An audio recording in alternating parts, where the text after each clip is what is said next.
Buenas tardes. El Instituto de Desarrollo Profesional, en alianza con la Cátedra de Psicología Educativa de la Escuela de Ciencias Sociales y Humanidades de la Universidad Estatal a Distancia, UNED, y el Ministerio de Educación Pública, le saluda y le da la más cordial bienvenida al webinario El bullying como fenómeno sistemático, análisis desde la convivencia escolar, dirigida a personas funcionarias del Ministerio de Educación Pública. Este webinario tiene como objetivo analizar el bullying como fenómeno sistemático dentro del contexto escolar, a fin de fortalecer en los docentes la comprensión, prevención y abordaje integral de este problema. Les habla José Calderón Villalobos, asesor nacional del Instituto de Desarrollo Profesional IDP, quien nos acompañará como moderador de este evento. A todas las personas participantes les solicitamos por favor llenar el registro de asistencia que se encuentra en el chat a partir de este momento. La dinámica del evento dará inicio con las palabras de bienvenida de la jefa del Departamento de Gestión de Recursos del IDP. Continuamos con la presentación principal, el bullying como fenómeno sistemático, análisis desde la convivencia escolar. Al final, tendremos un espacio de consultas y comentarios de la temática facilitada, las cuales pueden ir formulando y anotando sus consultas en el chat, que se mantendrá habilitado durante todo el evento. De esta manera, damos inicio y la bienvenida a la señora Ileana Ruiz, jefa del Departamento de Gestión de Recursos del Instituto de Desarrollo Profesional. Adelante, doña Ileana, bienvenida. Buenas tardes, tengan todos y todas. Reciban un cordial saludo y bienvenida de parte del Instituto de Desarrollo Profesional Ladislao Gámez Solano en este espacio que ha sido pensado con el propósito de fortalecer y reflexionar sobre la comprensión profunda de una problemática que persiste en las comunidades educativas, el bullying. Agradecemos su presencia y disposición para repasar colectivamente sobre los desafíos que implica el abordaje integral. Durante el espacio se analizará el bullying como un hecho aislado, sino como un fenómeno sistémico que se manifiesta en las dinámicas relacionadas, culturales e institucionales del entorno escolar. Este enfoque nos permite identificar factores estructurales, promover estrategias de prevención efectivas y consolidar prácticas pedagógicas que favorezcan una convivencia respetuosa, inclusiva y segura para todo el estudiantado. Les invitamos a participar, compartir sus experiencias, enriquecer este diálogo académico con sus aportes. La construcción de entorno escolar libres de violencia requiere del compromiso colectivo, del análisis crítico y de la acción pedagógica consciente.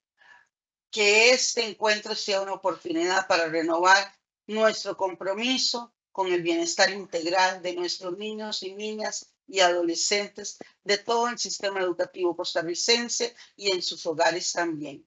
Gracias y que disfruten de esta actividad formativa. Muchas gracias a la señora Ileana Ruiz por sus palabras de bienvenida. Damos inicio también y la bienvenida a las dos especialistas, a la señora Alejandra Varela Sandoval, psicóloga y tutora de la Cátedra de Psicología Educativa de la Universidad Estatal a Distancia, UNED. La señora Alejandra Varela es licenciada en Psicología por la Universidad de Costa Rica, máster en Gerencia de Proyectos de Desarrollo por el Instituto Centroamericano de Administración Pública. También, para esta tarde, nos acompaña la señora Silvia Álvarez Elizondo, psicóloga, tutora de la Cátedra de Psicología Educativa de la Universidad Estatal a Distancia.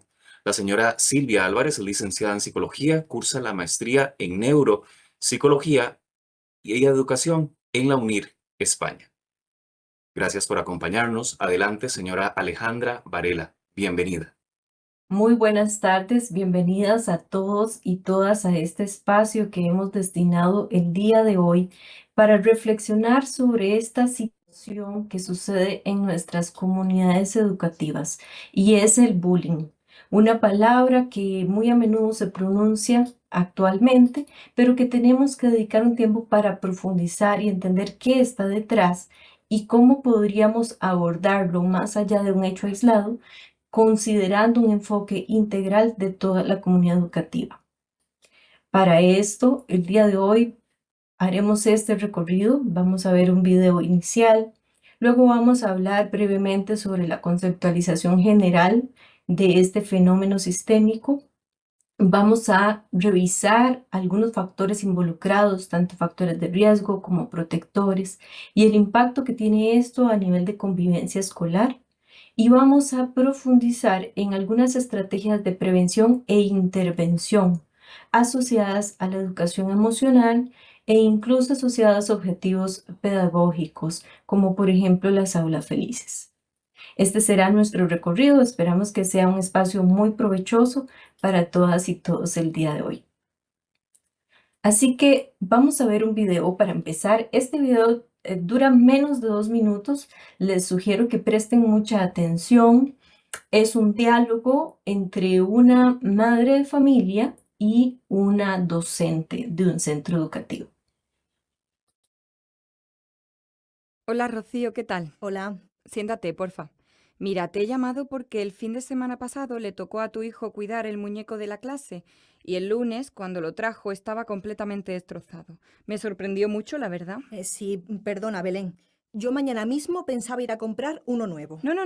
No te preocupes. Es verdad que el centro pide a las familias que repongan el material que estropean, pero yo te he llamado porque siendo, como imagino que habrá sido, un accidente, no va a hacer falta. Solo quería saber qué había pasado, porque últimamente noto a tu niño un poco nervioso en clase. No. A ver, un accidente como tal, no. Es que Luis es muy bruto jugando. Me tiene todos los juguetes igual. Está siempre rompiendo, pegando. ¿Lo ha roto queriendo? Sí, ya sabes. Vamos, los chiquillos a estas edades pues juegan así. Para nada, Rocío. Aquí en clase todos han tratado al peluche con el mismo cuidado y cariño. Y me parece que deberíamos poner el punto de mira en estos comportamientos antes de que se trasladen al juego con sus amigos de la clase. Ya te digo que últimamente lo hemos notado nervioso. Anda ya, no digas eso.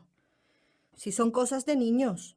Rocío, en el colegio trabajamos mucho el respeto, pero tenéis también que trabajarlo desde casa. Si ya te he dicho que mañana mismo compro yo un peluche igualito. No se trata de eso. ¿Entonces de qué?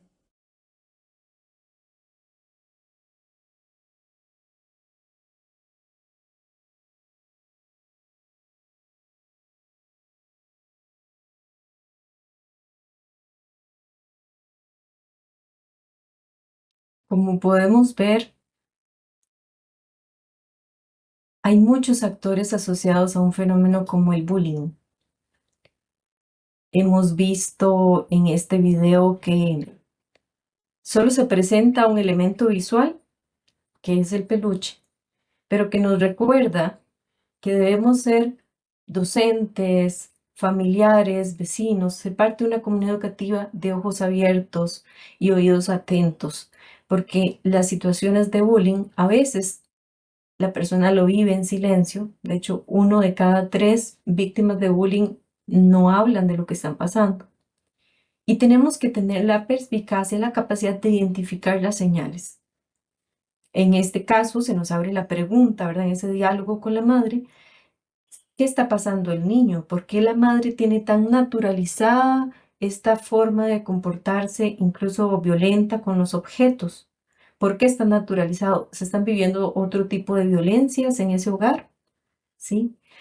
Si el niño ha presentado un cambio comportamental en el centro educativo, hace muy bien la docente en identificarlo y en abrir el diálogo al respecto.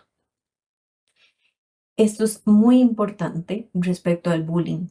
No centrarnos únicamente en las figuras que tradicionalmente se mencionan, ¿verdad? Que es la víctima o él o la victimaria. El bullying es una conducta de persecución física o psicológica que realiza un alumno hacia otro, que escoge como víctima y que se da en repetidos ataques.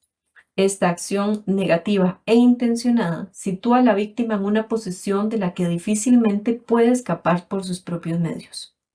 La continuidad de estas acciones provoca que en la víctima efectos claramente negativos. Podemos identificar baja autoestima, podemos identificar síntomas de ansiedad, cuadros depresivos, lo que va a dificultar la integración del chico o la chica en el centro escolar e incluso un bajo rendimiento.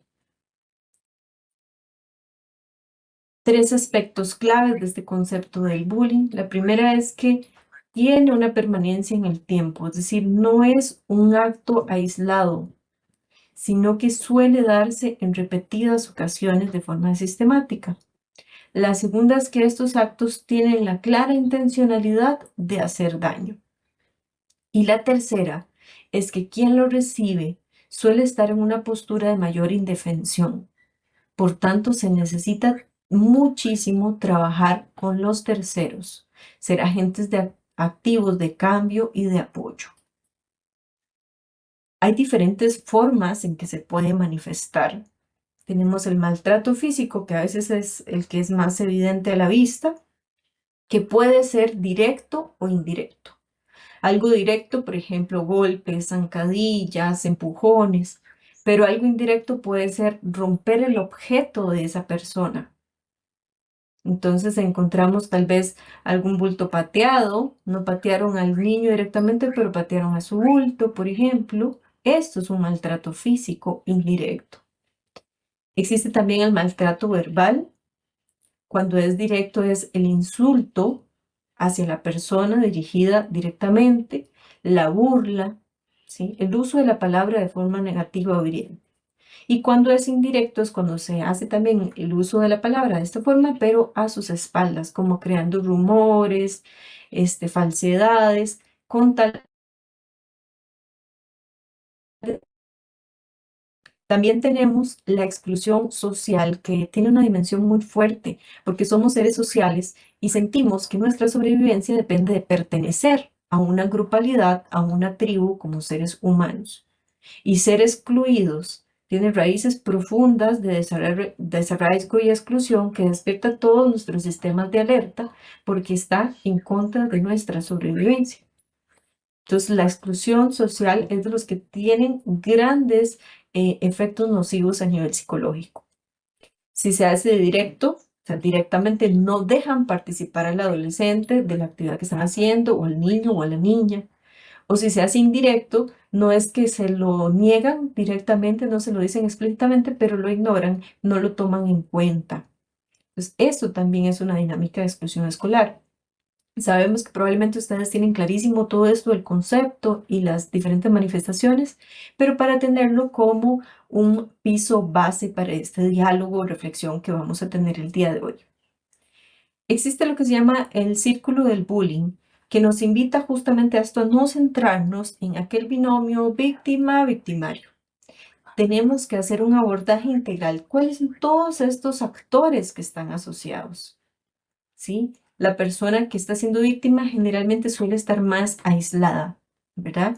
Es quien recibe los ataques de él o la agresora, que se acompaña de otros seguidores que en principio no tienen la iniciativa de hacer las diferentes manifestaciones de maltrato, pero apoyan de forma explícita al agresor. Tenemos también el rol de las personas partidarias, que más que observadores le aplauden a los seguidores y al agresor, ¿verdad? Lo miran como si fuese de repente el popular, ¿verdad? O la que está generando mayor liderazgo, entre comillas, ¿verdad? Un liderazgo negativo. Hay partidarios. Tenemos otros que son las personas espectadoras, que son supuestamente neutrales, que supuestamente no están ni a favor ni en contra, no se meten, no quieren problemas, pero esa omisión, ese silencio, esa supuesta neutralidad termina siendo complicidad respecto a la situación. Y tenemos el rol del posible defensor, ¿sí? Que no toma acción para modificar la situación, pero sí se siente de una forma indignado, indignada, incómodo, tiene algún sentimiento de injusticia respecto a lo que ve. Y tenemos el defensor o la defensora, que es quien tiene este sentimiento, pero sí pasa a la acción. para apoyar a la persona que está siendo víctima, para modificar algo de la situación que está haciendo. Entonces, cuando estemos trabajando el tema del bullying en nuestros centros educativos, no podemos cometer el error de enfocarnos solo en la víctima o solo en el agresor. Tenemos que hacer un abordaje completo de toda la comunidad educativa con los diferentes actores que esto involucran. ¿Para qué? Para erradicar esto y cambiar este dibujo a una imagen de mayor integración. Ahora nuestra compañera Silvia nos va a hablar sobre las variables de vulnerabilidad. Así es.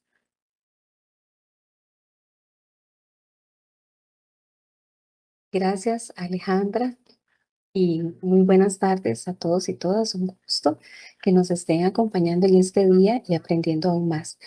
Y cuando nos referimos a esas variables de vulnerabilidad, ¿verdad? Es esos factores de riesgo.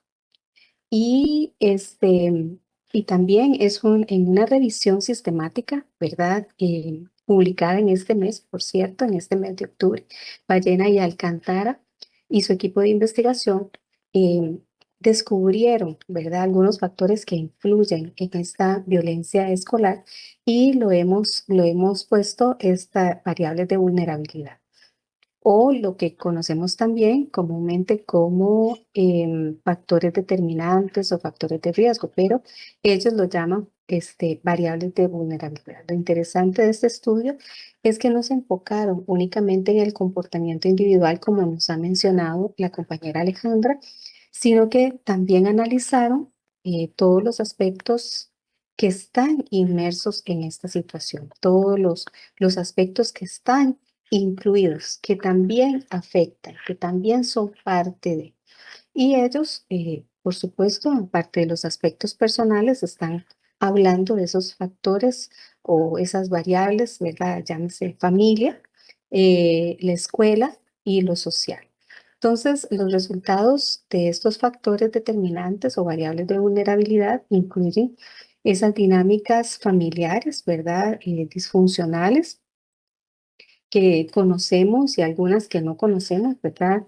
Como vimos en el video y mencionaba mi compañera Alejandra, vimos ese osito de peluche roto, pero también la maestra estaba haciendo ese descubrimiento, esa investigación de por qué se está realizando este comportamiento agresivo en el niño que rompió el peluche. Entonces, esta mirada integral permite que la violencia en los centros educativos no se vea como un fenómeno aislado que hemos venido enfatizando desde el principio, sino que responde también a múltiples interrelaciones. Y estos autores, ¿verdad?, destacan la necesidad de implementar estrategias preventivas que consideren esta complejidad y que la integren también dentro de estas respuestas o estas acciones o esta práctica que tenemos que empezar a realizar para ver resultados dentro del ambiente escolar, pero también dentro de la vivencia de cada uno. Este tipo de investigadores nos invita también a reflexionar sobre el papel de cada actor educativo, ¿verdad? No solamente los que vimos anteriormente con Alejandra, todas aquellas personas que están involucradas, sino que el actor educativo tiene también otras variables en la construcción de esta convivencia saludable. Entonces estamos viendo, ellos nos enfatizan sobre las familias disfuncionales y podemos saber que cuando hay una familia que es disfuncional, estamos hablando de conflictos constantes, estamos hablando de una falta de comunicación, de modelos agresivos para la resolución de conflictos, la ausencia de afecto, ¿verdad? De palabras bonitas, de palabras de motivación, de palabras de amor, inclusive de muestras afectivas físicas.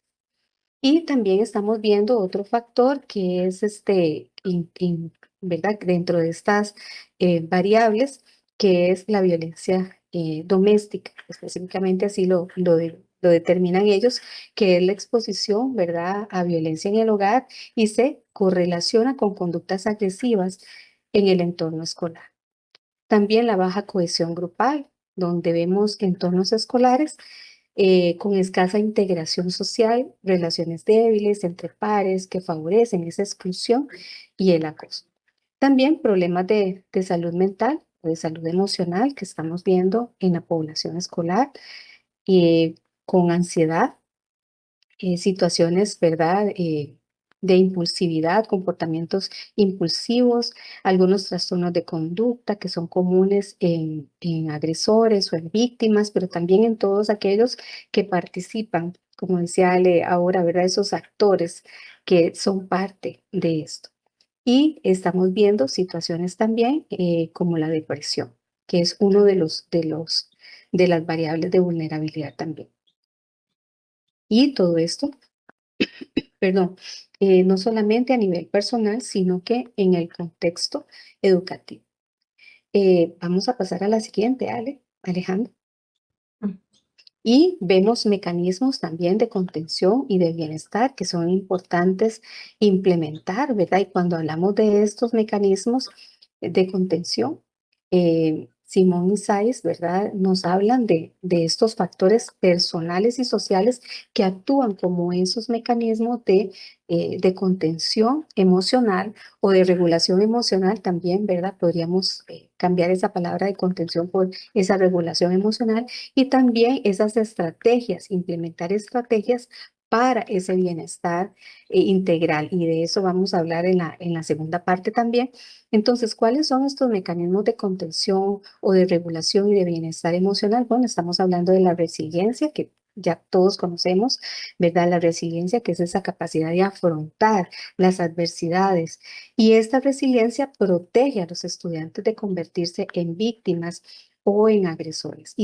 ¿Verdad? Porque si vienen de situaciones familiares como las que acabamos de mencionar, pues es importante también fortalecerles y ayudarles a desarrollar esa resiliencia para que no se conviertan ni en víctimas ni en agresores. Y esto se asocia también, la resiliencia está muy relacionada con un bienestar psicológico, también una mejor autopercepción de cada estudiante. El apoyo familiar, ¿verdad? Esas relaciones positivas con padres, madres, cuidadores, ¿verdad? Porque ahora sabemos que no solamente la familia es papá y mamá, sino que hay múltiples núcleos familiares. Y también una comunicación abierta, el apoyo familiar incluye también una comunicación abierta, demostración de afecto, son claves para ese desarrollo saludable a nivel emocional, a nivel físico, a nivel educativo. También estamos hablando de habilidades sociales como parte de estos mecanismos de contención y esto incluye la empatía, ¿verdad? Que de hecho en el primer webinario hablamos de la empatía, de la comunicación asertiva y bueno, y aquí incluimos también la autorregulación emocional que permite a los estudiantes manejar de una forma amable y de forma constructiva cualquier conflicto, cualquier situación que se presente. Y terminamos, ¿verdad? Esta parte hablando de este clima escolar positivo, que es ese entorno inclusivo, seguro, del que hablamos también en el primer webinario. Y son normas claras, ¿verdad? Implementando también normas claras que eso reduce significativamente también la incidencia del bullying. Estos mecanismos fortalecen la resiliencia de los estudiantes, contribuyen a generar entornos escolares más seguros y también empáticos y promueven vínculos positivos entre los pares y entre las personas estudiantes y las personas docentes y también unos vínculos positivos a nivel social. Seguimos. ¿Qué impacto puede tener esto en la convivencia escolar? Todo esto que hemos estado comentando, bueno, hay un gran impacto, un impacto integral, como hemos venido enfatizando, no es solamente poner nuestra mirada en la persona que es agresora o en la persona que es víctima, sino que tenemos que ver el impacto del bullying escolar que representa una serie de factores, ¿verdad? Y que está perjudicando la salud emocional de las personas estudiantes, pero también de todo el entorno educativo. Entonces, hay consecuencias, sí, emocionales, como cuáles, como la depresión, ¿verdad? Que puede ser un factor de riesgo, pero también una consecuencia. Situaciones de ansiedad, hemos estado viendo personas estudiantes, niños aún, niños, niñas, ¿verdad? En edad escolar, que están con ansiedad, que están aumentando el número y la cantidad de estudiantes con depresión, con ansiedad, con inclusive ideación suicida, trastornos psicosomáticos como alergias, ¿verdad? O trastornos psicosomáticos que se trasladan a todo lo que tiene que ver también con enfermedades como la gastritis, como alergia, varios tipos de alergia. Y también vemos consecuencias sociales como el aislamiento. Hay chicos y chicas, ¿verdad? Hay niños y niñas que prefieren aislarse, quedarse en el aula. Bueno, y ustedes como personas docentes, pues también conocen esas situaciones que pueden estar enfrentando los niños y niñas adolescentes. También estamos hablando dentro de estas consecuencias sociales en esa dificultad para establecer relaciones saludables. Y dentro de las consecuencias académicas, porque todo esto repercute, ¿verdad? Repercute a nivel emocional, repercute a nivel social, repercute a nivel académico en el rendimiento, pero también en la desmotivación. Y la desmotivación es una de las causas del bajo rendimiento académico y de la desmotivación para el aprendizaje. Y también el ausentismo escolar, ¿por qué? Porque prefieren no asistir a clases que poder exponerse a esta situación de estrés. Y el clima escolar, por supuesto que se ve afectado, el bullying deteriora, ¿verdad? La cooperación, la confianza entre pares, la confianza entre la relación docente y estudiante y también la seguridad en el aula. Ahora, ¿qué podemos hacer? Marcillo, en sus planteamientos, ¿verdad? Y se los queremos traer también acá, no solamente hablar del bullying como tal, sino también qué podemos hacer. Y bueno, una de las cosas que podemos hacer es estar atentos a esos cambios emocionales que presentan nuestros estudiantes, los niños, niñas y adolescentes en el centro educativo, pero también em, el poder preguntar cómo están en casa, si esos comportamientos también se están dando en casa. Segundo, fomentar una buena autoestima y las habilidades sociales desde el aula. Tercero, establecer protocolos que ya ustedes los han establecido y yo sé que sabemos que los están aplicando para actuar ante el acoso.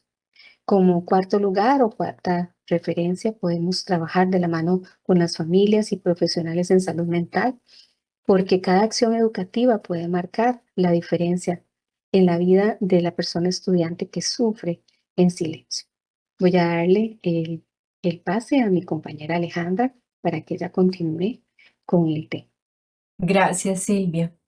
Así es. Como vemos entonces, este tema del bullying en realidad es una manifestación de una dinámica grupal de nuestra comunidad educativa.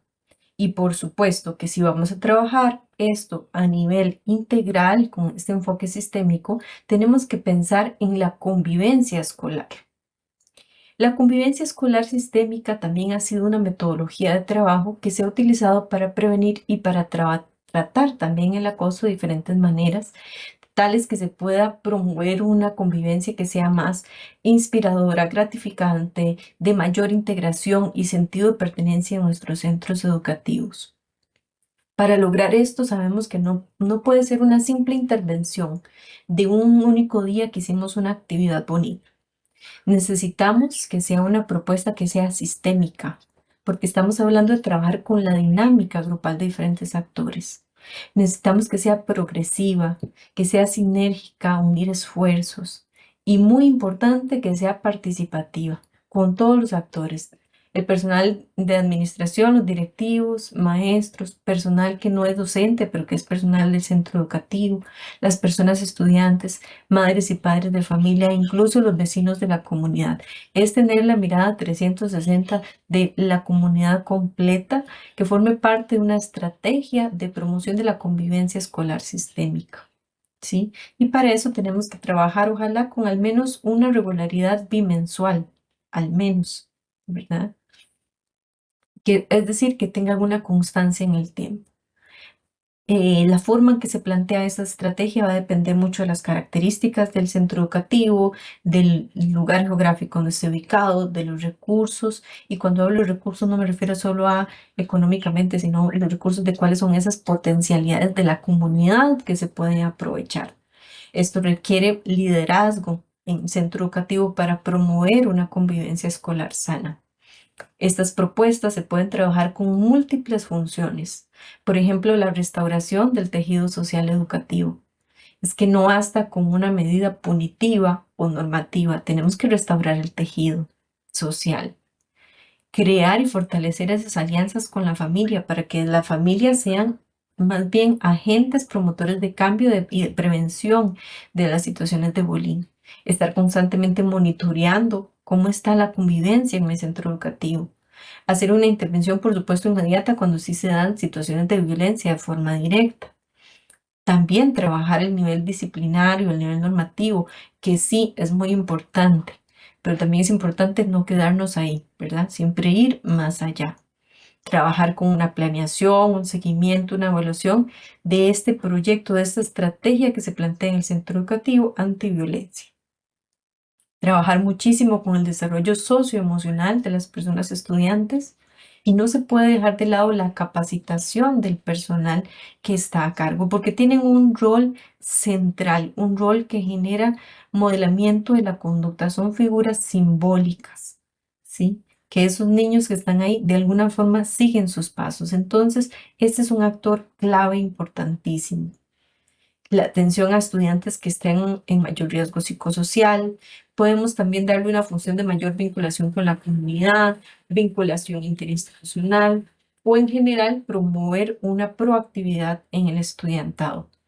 Así que cuando trabajemos convivencia, recordar que hay que trabajarlo con esta perspectiva también sistémica de comunidad educativa. ¿Qué tenemos que evitar? Tenemos que evitar negar el problema. Si se presentan situaciones de bullying en nuestra comunidad educativa, lo mejor es aceptarlo, reconocerlo para empezar a trabajarlo.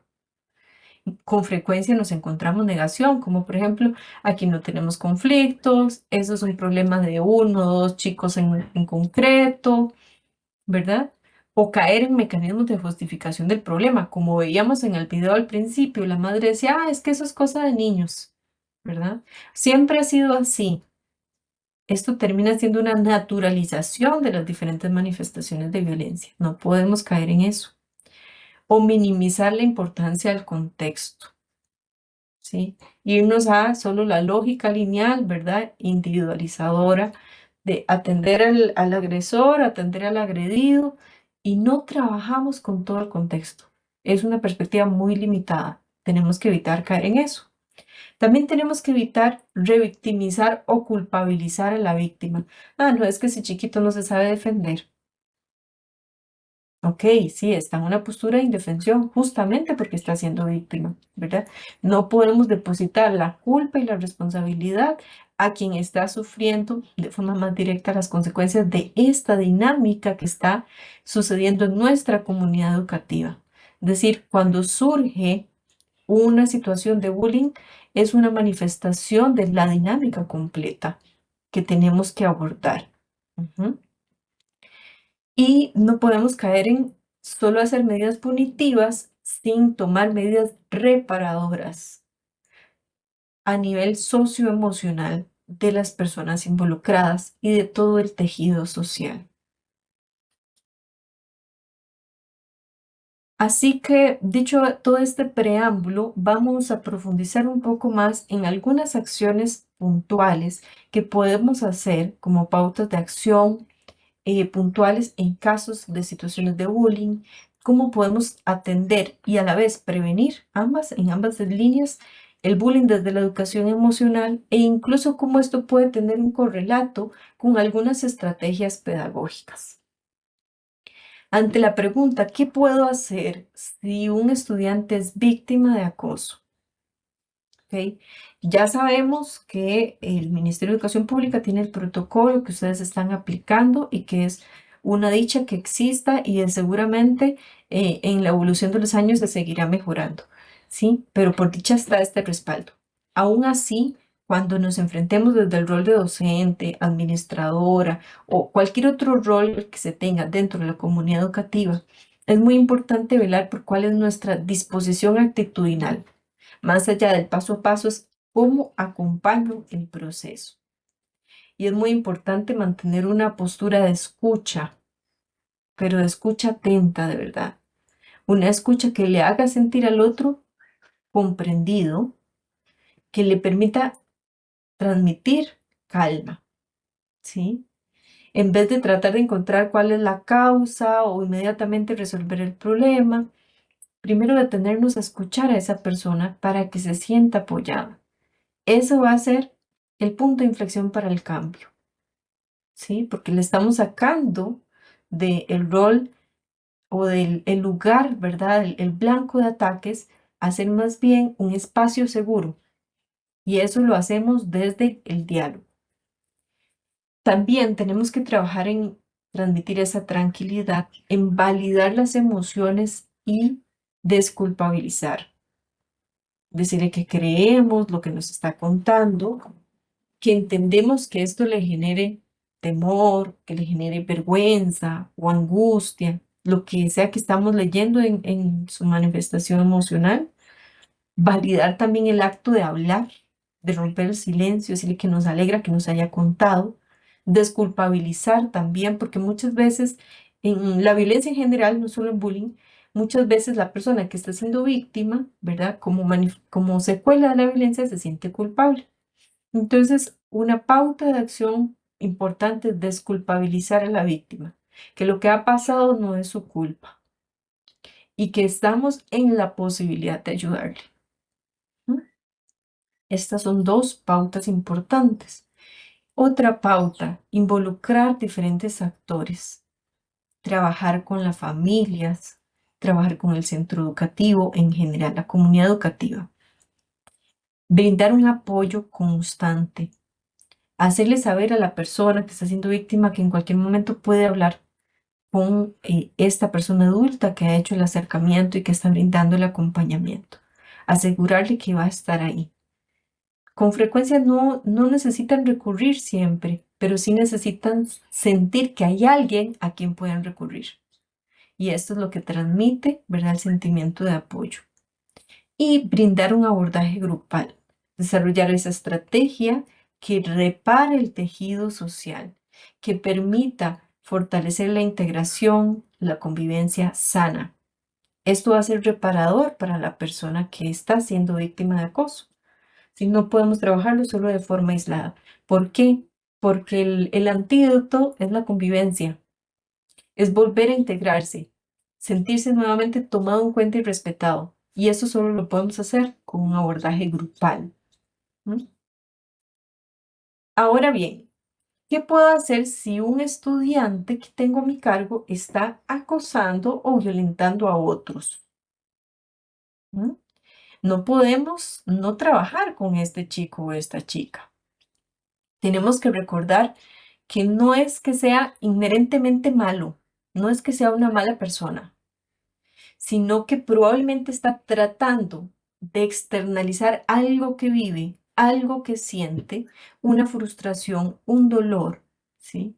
Que lo está canalizando de forma errada, por supuesto, pero es nuestra responsabilidad como adultos acompañarle a saber externalizarlo de una forma correcta. Muchas veces ellos mismos están siendo víctimas de violencia en otros escenarios. Y sabemos que la cadena de violencia, ¿verdad?, se va replicando de el mayor al menor, ¿verdad? Y cada quien externaliza la violencia a alguien que sea menos amenazante. Entonces, Para poner un ejemplo, como nos decía la literatura referida por mi compañera Silvia, cuando hay violencia intrafamiliar, si son los padres quienes violentan al niño, el niño va a sentir una gran brecha con estos padres, se va a sentir atemorizado, pero no así con otros niños. Y allí es donde continúa la cadena, ¿verdad? Va del más grande al más pequeño. A veces llega hasta el perro de la casa, ¿verdad? O sea, de verdad se va externando. Entonces tenemos que entender que esta persona que está siendo victimaria podría ser a sí mismo víctima de violencia, ¿sí? Entonces tenemos que ver cuáles son esas causas. ¿Qué es lo que está atravesando este niño? ¿Qué es eso con lo que no está pudiendo lidiar en sus emociones, que lo está canalizando de esta mala manera, que tenemos que acompañarle a reencauzar? Entonces, si tenemos a cargo un chico, una chica, ya sea niño o adolescente, que está ejerciendo el bullying, tenemos que fomentar la comunicación, entender por qué está actuando así y atrevernos a preguntar. ¿Se siente inseguro en la escuela? ¿Está peleando con algún amigo o algún hermano? Entender por qué hay una reactividad, por qué está reactivo, ¿sí? Si le cuesta explicar su comportamiento o el niño le cuesta también o adolescente abrirse, podemos recurrir a personal como orientación, trabajo social, psicología, que nos permitan dar un abordaje eh, especializado. Trabajar en formas sanas de afrontar un problema, hacer la parte psicoeducativa sobre cómo puedo gestionar mi frustración y ofrecerle ejercicios para poner en práctica de forma imaginada o con otras estrategias metodológicas que ustedes creativamente implementen para entrenar una buena canalización de emociones como la frustración o el enojo. Tenemos que trabajar en ese entrenamiento emocional. Entender que es un niño o adolescente que está sintiendo mucho y que no está sabiendo canalizar. Tenemos que acompañarle a descubrir cómo es esa forma correcta. Porque no podemos reprimir las emociones y ya, o penalizar el acto y ya. Tenemos que hacer ese reentrenamiento, ¿sí? Pasa mucho por fomentar la empatía, ayudarle a ponerse en los zapatos del otro, hacer conciencia cómo es que se está sintiendo el otro o la otra. ¿No? También algo muy importante es observarnos a nosotros y a nosotras mismas, porque el comportamiento se moldea y se moldea mucho por influencia de las figuras significativas. ¿Quiénes son las figuras significativas? A veces es el abuelo, la abuela, las tías, mamá, papá, pero en definitiva él o la docente al cual ellos observan y escuchan todo el día, los 5 días de la semana. Estamos en un rol de mucha responsabilidad, más allá de los contenidos académicos que transmitimos, es la forma en que nosotros nos conducimos moldea el comportamiento de ellos y ellas también.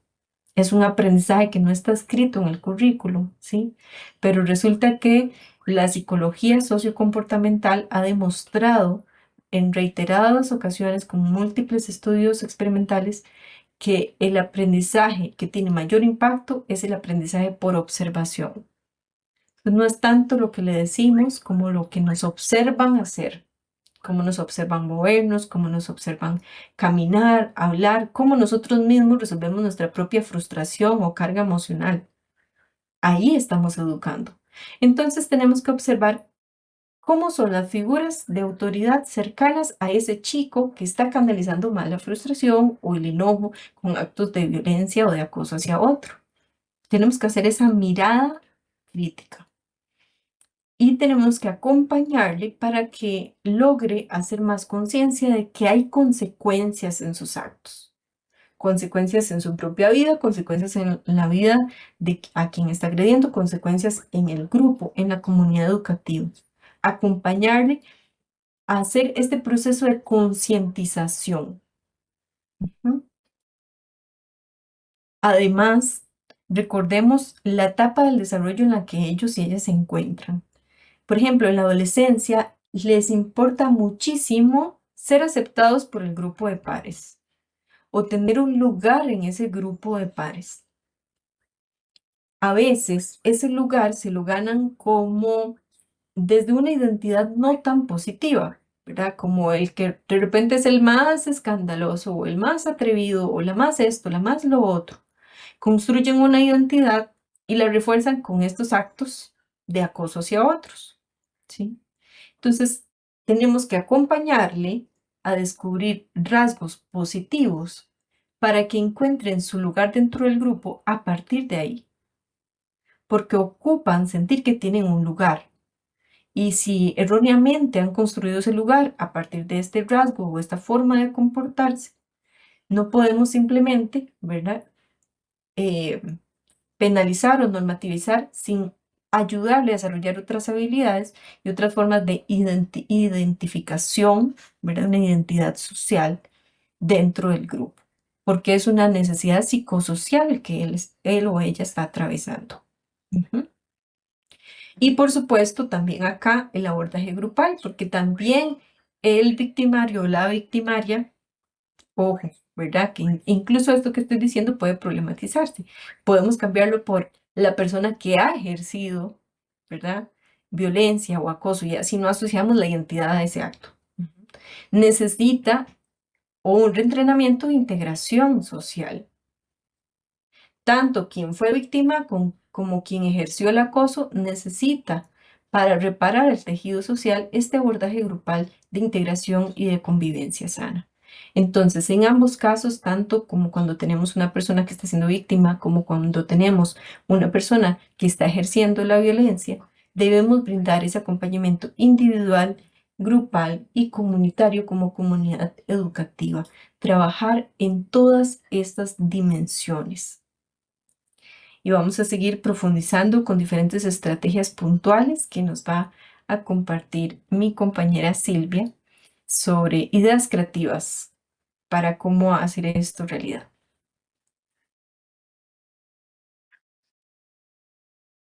Gracias, Ale, por el pase y ha sido una información también muy valiosa que hemos considerado oportuna para este tema. Y entramos también en un punto que validamos muchísimo y como dice ahí, ¿verdad? La imagen, la educación emocional, pero vamos a desarrollar también lo que es la inteligencia emocional y vamos a brindar estrategias para poderlo hacer en la comunidad educativa. Y acá, ¿verdad? Tomamos una frase de Rafael Vizquerra, si ustedes desean profundizar más sobre la educación emocional, más de lo que nosotros les vamos a explicar, y también sobre la inteligencia emocional. Él es uno de los pilares en el desarrollo de este tema. Y la frase que les queremos compartir dice: la educación emocional es un proceso educativo continuo y permanente que pretende potenciar el desarrollo emocional como un complemento indispensable del desarrollo cognitivo. ¿Y qué es la inteligencia emocional? Vamos a pasar a la siguiente. Gracias, Alejandro. La inteligencia emocional, quiero, quiero comentarles que consiste en esa habilidad para manejar los sentimientos y las emociones. No solamente para manejarlos, sino también incluye la percepción de sí misma, de sí mismo, la capacidad de adaptación, de automotivación, la empatía, que también hemos estado hablando y reiterando bastante en este webinar, y la capacidad de interrelacionarse, contribuyendo al bienestar propio y al bienestar colectivo. Porque una de las cosas importantes que sabemos para el desarrollo integral de habilidades sociales es también la relación con pares. Y estamos hablando en la edad escolar y también en la edad de la adolescencia. Es importante esas interrelaciones. ¿Para qué? Para ese bienestar propio y colectivo, pero no como algo individual, sino como algo, como dijimos y hemos estado enfatizando, ¿verdad? Que tiene que ver con varias cosas. Entonces, la inteligencia emocional está basado en ¿verdad? Tomamos a Rafael Vizquerra, que también él basa su teoría y su planteamiento en Daniel Goleman. La inteligencia emocional se compone de 5 habilidades o 5 componentes que son fundamentales. Y uno de esos es la conciencia emocional, que es la capacidad que cada uno de nosotros puede tener de reconocer y de comprender nuestras propias emociones en el momento en el que ocurre. En el webinar pasado también hablábamos de las emociones, ¿verdad? Y que las emociones son esas reacciones reflejas, inmediatas, ¿verdad? Que podemos expresar con nuestro rostro, con nuestro cuerpo ante un estímulo. Pero el sentimiento es el que perdura en el tiempo, la emoción no. Entonces es importante que puedan reconocer sus propias emociones, darle nombre a cómo se sienten, darle nombre a esa emoción, a ese sentimiento, reconocer qué es lo que está ocurriendo en sus vidas. ¿Verdad? Y como decía Sócrates, conócete a ti mismo. Y sin esta habilidad corremos el riesgo de que nuestras emociones, de que las emociones de nuestras personas, niños, niñas y adolescentes, los dominen sin control. Que esas emociones de ira, que esas emociones de frustración, los domine a ellos sin tener el control para poderlas identificar y también poderlas autorregular. Y esta es la segunda, ¿verdad? El segundo fundamento de la inteligencia emocional es la regulación emocional, que implica también manejar adecuadamente esos sentimientos. Y los sentimientos, como dijimos ahora, les dije ahora, es el resultado de las emociones. Son esos sentimientos o eso que sentimos que perdura en el tiempo. Pueden perdurar años, ¿verdad? Y la importancia de manejar esos sentimientos expresándolos en forma apropiada. Esa es la regulación emocional, es manejar los sentimientos de forma adecuada, es regular las emociones de forma adecuada, es regular nuestro comportamiento de forma apropiada. Y es clave, ¿para qué? Para suavizar esas emociones intensas, como la ira, como la frustración, como el enojo, como el desagrado, ¿verdad? Y esto favorece las relaciones interpersonales que necesitamos que sean más saludables en nuestra comunidad educativa. El tercer fundamento es la motivación personal. Y esto indica que las emociones impulsan a nuestras acciones. Las emociones impulsan nuestras acciones. Las emociones impulsan el actuar de nuestras y nuestros estudiantes. Y saber canalizarlas hacia metas concretas permite mantener la atención necesaria para poder aprender, pero también para automotivarse y ser creativos.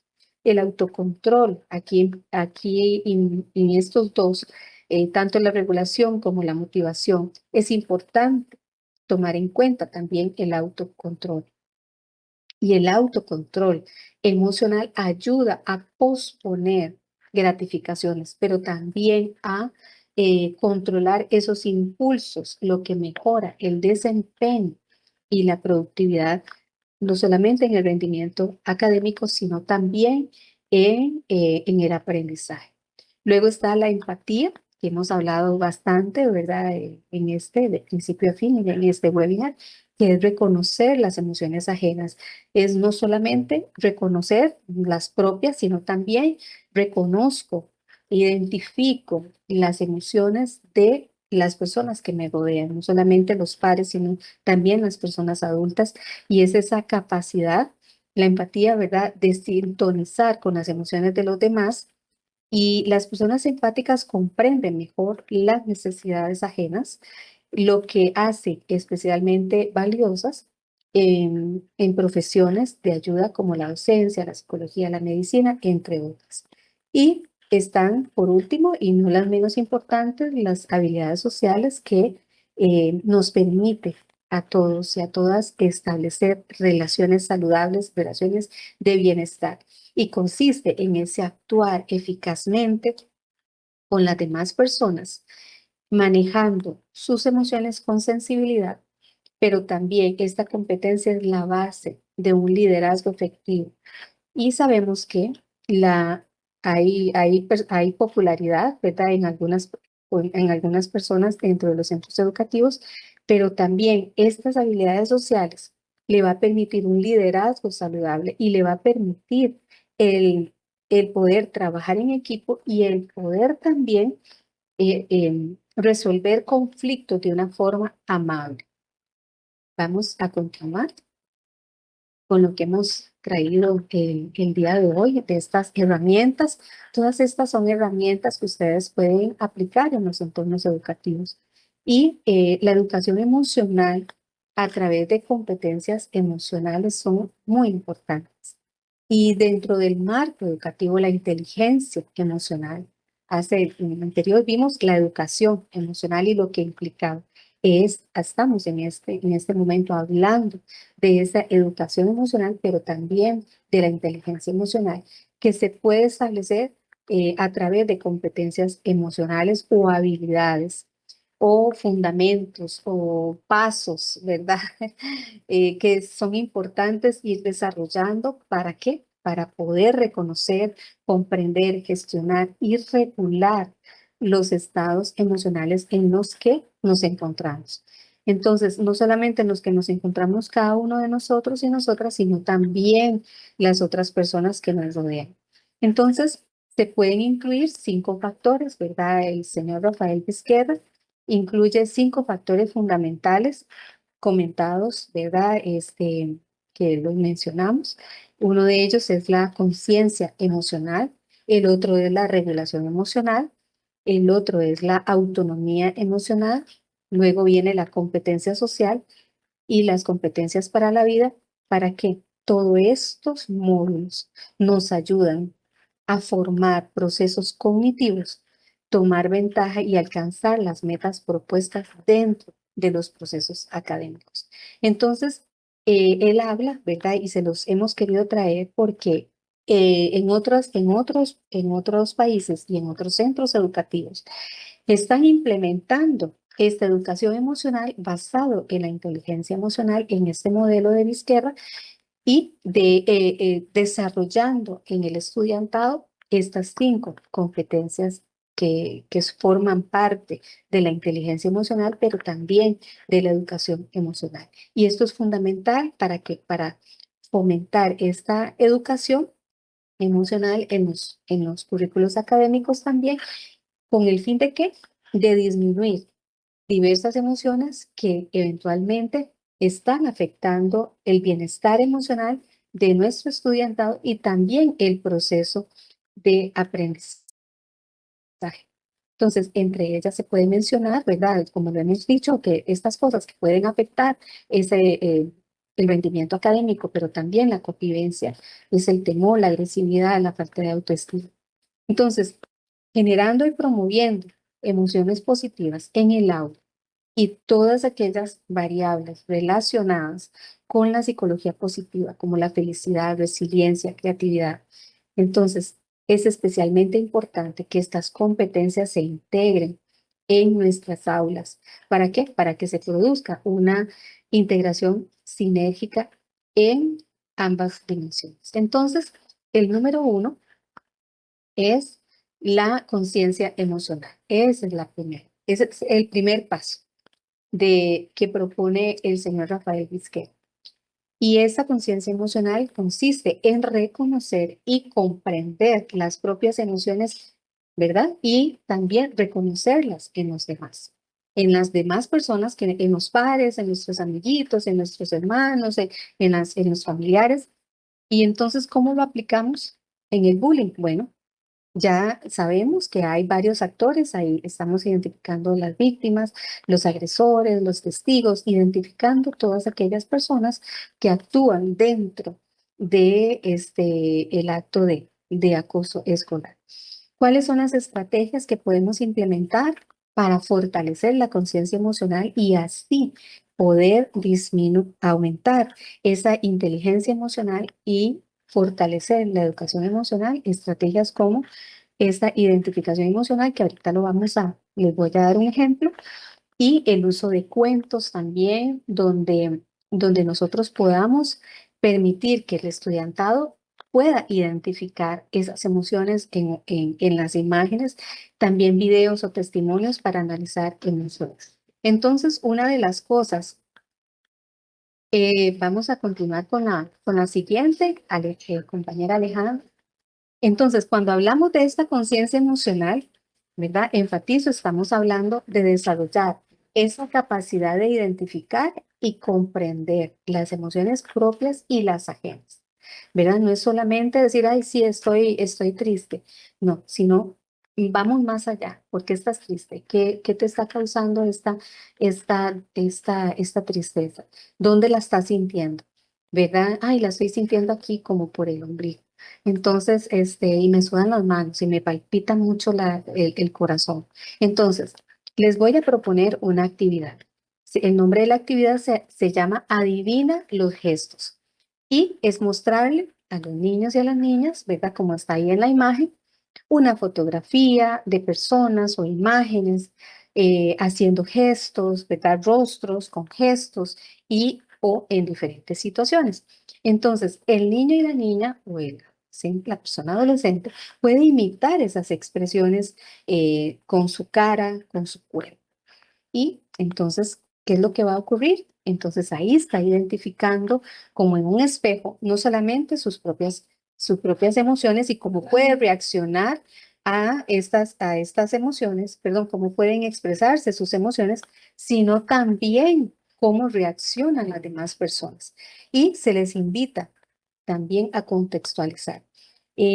Hay TICs, ¿verdad? Hay herramientas digitales donde se cuenta una historia o donde usted puede poner imágenes de diferentes rostros y poderles decir cuál es el rostro que estamos viendo y que ellos también puedan verlo y puedan hacer una historia de por qué esa persona está enojada. Y entonces ahí que la vayan construyendo entre todos. Así vamos haciendo, desarrollando, fortaleciendo esta conciencia emocional. Vamos al siguiente componente. El siguiente componente es la regulación emocional. Ya dijimos conciencia emocional, que es identificar las emociones, es ponerle nombre, dónde la estoy sintiendo en el cuerpo, cómo la expresa otra persona y cómo la cómo manifiesto yo el enojo, cómo manifiesto, ¿verdad? O cómo manifiesta ese niño, esa niña, esa persona adolescente, su enojo, su frustración, su alegría, ¿verdad? Y luego es la regulación. El segundo componente es la regulación emocional, que es la capacidad de manejar adecuadamente las emociones, especialmente las emociones que se consideran negativas, ¿verdad? Como la ira, la frustración o el miedo. Pero no es solamente identificarlas, no es solamente decir, bueno, sí, es que estoy enojado porque esto me causa enojo, sino cómo reacciono yo ante este enojo. ¿Cómo reacciono ante esta situación? ¿Por qué estoy enojado? ¿Dónde siento ese enojo? ¿Verdad? Hay niños que a veces dicen que la sienten en el corazón, hay otros que dicen que sienten las manos calientes, hay otros que dicen que sienten las piernas como con hormigueos. Entonces, ¿cómo la sientes? ¿Dónde la sientes? Ahí estamos también haciendo una identificación, pero también ayudándoles a ellos cómo regular. Y cómo cuando nosotros aplicamos esta regulación emocional, por supuesto que esto va a prevenir reacciones impulsivas que puedan derivar en agresiones físicas o de palabra, ¿verdad? Y ayuda a las personas que son víctimas a manejar ese miedo y a buscar ayuda. Les recomendamos nosotras el día de hoy para esa regulación emocional las técnicas de respiración, las técnicas de mindfulness, que es la respiración consciente, los juegos de roles para practicar esas respuestas asertivas. Y bueno, y también les traemos, Alejandra y yo, un ejemplo o una actividad de cómo podemos nosotros, ¿verdad? ¿Cómo pueden ustedes también en el aula incentivar y desarrollar en la comunidad, en el estudiantado, esta regulación emocional? Recordemos que la regulación emocional es la capacidad para manejar esas emociones y esos sentimientos de forma apropiada. El nombre de esta actividad se llama Mi Rincón de Paz. Y lo ven ahí, ¿verdad? Es como una choza de un indio y tomamos en el aula un espacio físico diseñado para que las personas estudiantes puedan autorregular sus emociones y recuperar ese equilibrio emocional. Entonces, ¿cómo lo vamos a implementar? Por supuesto que en una esquina del aula o en algún lugar del aula que ustedes consideren y que ellos también puedan validar. Ellos puedan proponer y usted como persona docente pueda validar esas propuestas, perdón, que las personas estudiantes les están indicando. Entonces se decora con una carpa, con un manteado, con un lugar. Físicamente necesitamos ubicarlo. Yo lo puse así como una choza de indio, pero en realidad puede ser como un cubículo, ¿verdad? Pero que esté abierto, donde cada uno de ellos pueda, junto con usted, persona docente, pueda ir y escoger esa esquina tranquila, decorar con una carpa, ya sea de una tribu indígena, o ahora hay otras, ¿verdad? Muy bonitas también, y pueden traer de sus casas un objeto que les permita bajar la ansiedad, que les permita sentirse bien. Muchas veces traen un osito de peluche, un muñequito, una muñeca o una pieza, una bolita. Y se pueden poner almohadones, se puede poner almohadas, se puede poner una mesita, se puede poner un cuaderno, lápices de color, ¿verdad? O lápices, y que esté todo ahí. ¿Y cuáles son las normas de uso? Llevamos a los niños durante el día en grupos de 3 en 3 o a todos los ponemos ese día en la carpa y hacemos el aula como una carpa antiestrés o de autorregulación emocional, o le ponemos, ustedes le pueden poner el nombre que ustedes deseen. Nosotros le pusimos así. Llevamos a los niños ahí y les enseñamos que ese es un lugar de paz, no es un lugar de castigo, no es ahí donde ellos van a ir si se portan mal, no. Es cuando estamos estresados, cuando no nos sentimos bien, cuando nos sentimos con miedo, cuando sentimos que el corazón nos palpita demasiado porque estamos asustados o cuando estamos enojados, podemos entrar ahí y podemos aprender a respirar. Ahí ya tendríamos que haberles enseñado ejercicios de respiración, ¿verdad? Profunda y consciente, y poner una musiquita que los relaje, y puede ser aceites esenciales, un difusor, ¿verdad? Entonces, ahí la creatividad la pueden ustedes implementar. Vamos a ir a la siguiente. ¿Vieron? El siguiente componente es la autonomía emocional. Entonces ya hemos estado avanzando, ¿verdad? Después de identificar y hacer conciencia de nuestras emociones, las regular, y ahora una autonomía eh, emocional. ¿Qué se desarrolla aquí? En la autonomía emocional se desarrolla la autoestima, se desarrolla la responsabilidad y la capacidad para tomar decisiones sin dejarse manipular, pero también la capacidad de tomar decisiones de forma tranquila, sin enojo, sin ira, ya habiendo aprendido la autorregulación.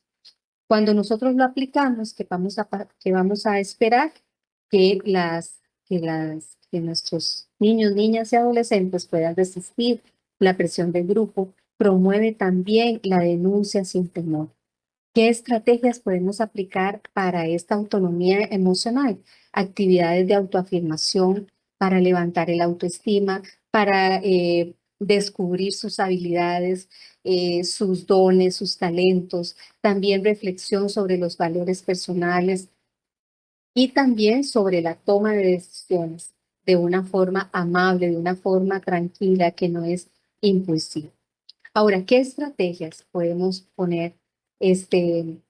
Vamos a la siguiente, compañera Alejandra.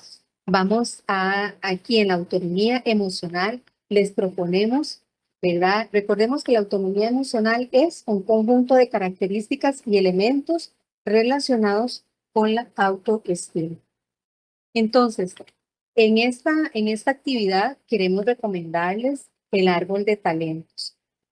Y el árbol de talentos es esa estrategia para fortalecer el autoestima en nuestros niños, niñas, inclusive en nuestros estudiantes adolescentes. Y es asignar también un espacio visible donde vamos a reconocer los esfuerzos, los talentos y de esta forma vamos promoviendo el autoestima, pero también el sentido de pertenencia. ¿Cómo lo vamos a implementar? Como en el anterior, vamos a asignar esta vez no es un espacio, un rincón en el aula, sino una pared en el aula, donde vamos a armar un árbol. Entre todos vamos a recortar el árbol, vamos a recortar las hojitas verdes, ¿verdad? ¿Para qué? Para que para ir construyendo el árbol entre todos y en las hojitas verdes se puede poner el nombre de cada uno y cada una de nuestras estudiantes, que ellos pongan su nombre y lo depositan en una caja. Entonces, cada estudiante va a tomar una hojita con el nombre de otro compañero, no se vale el propio, y meten la mano en la caja, toman el nombre de otro compañero, otra compañera, y escribe una cualidad, escribe una habilidad que ha visto en ese compañero del nombre en una hojita y una frase positiva, ¿verdad? Ya podemos hacerlo de la frase positiva si ya son grandes, ¿verdad? Ya si son más pequeñitos, entonces solamente el nombre y una cualidad visible y una frase positiva para ese compañero o esa compañera. Y lo pegan en el árbol. Luego, entre todos, van a leer lo que cada compañero y compañera pusieron sobre sí, ¿verdad? Estas son estrategias que les traemos el día de hoy y ustedes pueden ajustarlo a la edad de las personas estudiantes, ¿verdad? E ir implementando otras cosas.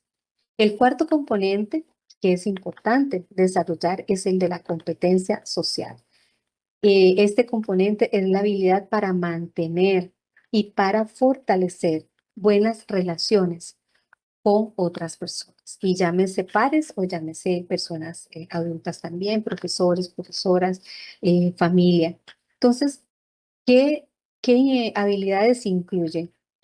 Cuando estamos hablando de competencia social, ¿qué vamos a fortalecer también? ¿Qué se incluye en este componente? Las relaciones positivas con los demás, ¿verdad? Una comunicación, una empatía, una cooperación y también una resolución amable de los conflictos. Cuando nosotros lo aplicamos, ¿qué ocurre? Que fomenta las relaciones respetuosas, también disminuyen los comportamientos agresivos y promueve la mediación. Muy importante, la mediación en la resolución amable de conflictos o de problemas. ¿Cuáles estrategias o qué actividades podemos implementar para fortalecer y desarrollar este componente de la competencia social?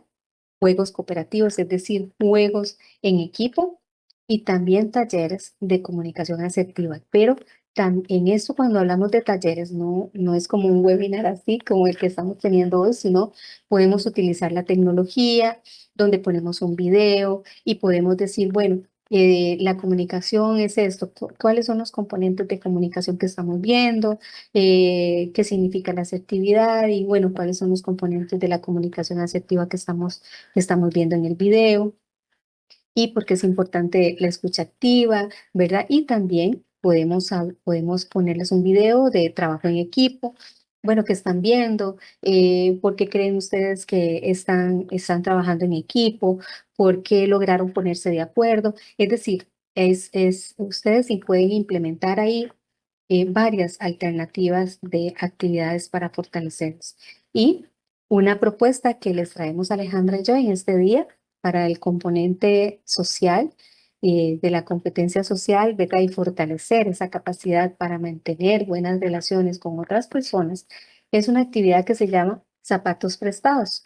Y usted va a poner una caja que se llama, le pusimos a la caja mágica, o zapatos mágicos. Entonces usted le pone el nombre que usted guste a la caja y ahí todos van a tener que poner sus zapatos. Entonces la caja tiene que ser grande dependiendo de el número de estudiantes que usted pueda tener. Entonces, en esa caja vamos a poner todos los zapatos, incluyendo la persona docente. Entonces, ¿cómo lo vamos a implementar? Bueno, en esa caja mágica donde están todos los zapatos, los estudiantes ¿verdad? Depositan sus zapatos y la persona docente indica que cada persona, luego de poner todos los zapatos ahí, van a tomar 2 zapatos, pero que no sean los propios, y 2 zapatos diferentes. Entonces, y se los van a poner y van a empezar a caminar.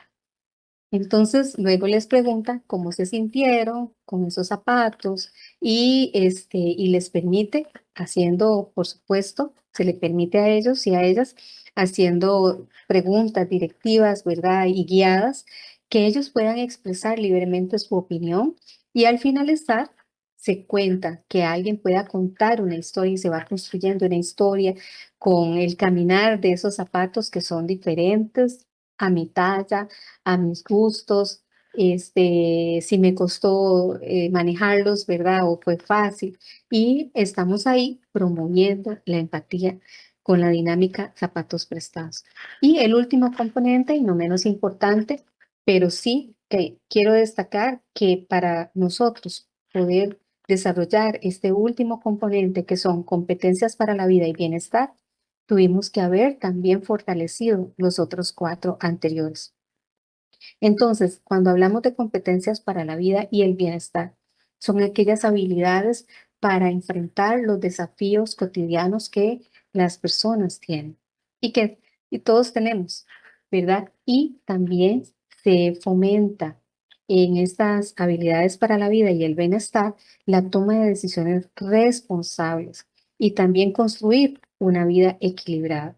Entonces, cuando nosotros fortalecemos estas competencias para la vida y el bienestar, estamos promoviendo el bienestar emocional e integral de nuestras personas estudiantes, una convivencia sana y ayuda también a crear una cultura escolar de respeto, inclusión y cuidado mutuo. ¿Qué estrategias podemos implementar acá? Las convivencias. ¿Verdad?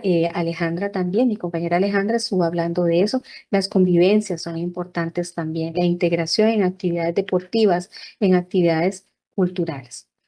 Y una propuesta que les traemos el día de hoy para trabajar y desarrollar estas competencias para la vida y el bienestar, recordando que son la capacidad de adoptar comportamientos apropiados y responsables para afrontar satisfactoriamente los desafíos diarios de la vida, es la actividad dibujando mi bienestar, ¿verdad? ¿Y cómo lo vamos a implementar? Bueno, las personas estudiantes se les da hojas, lápices de color, lápices corrientes y se les indica qué significa para ellos el bienestar o estar tranquilos, el vivir saludablemente y que cada uno pueda dibujar en varias partes de la hoja lo que para ellos significan hacer esas actividades que fomenten su bienestar emocional e integral y que los hacen sentirse bien.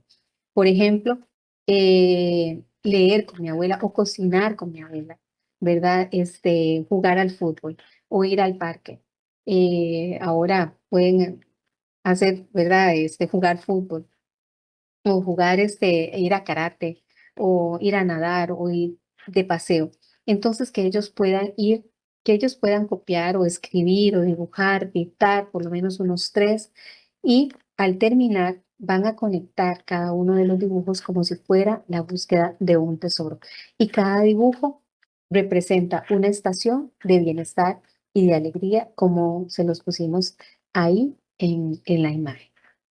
Esperamos que estas actividades, ¿verdad? Ustedes puedan implementarlas en sus aulas. Le voy a hacer el pase a mi compañera Alejandra.